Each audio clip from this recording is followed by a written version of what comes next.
viaggio nella sua Venezia. Le ceneri di Alvise Zorzi hanno trovato casa nel cimitero di San Michele.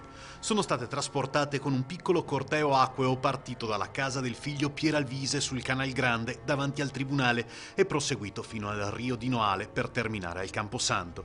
Qui Alvise è stato tumulato nella cappella della Scuola Grande di San Rocco, di cui era confratello. Il funerale era già stato celebrato a Roma nelle scorse settimane. Questa voleva essere una piccola cerimonia per rendere onore degnamente a Zorzi nella sua città natale.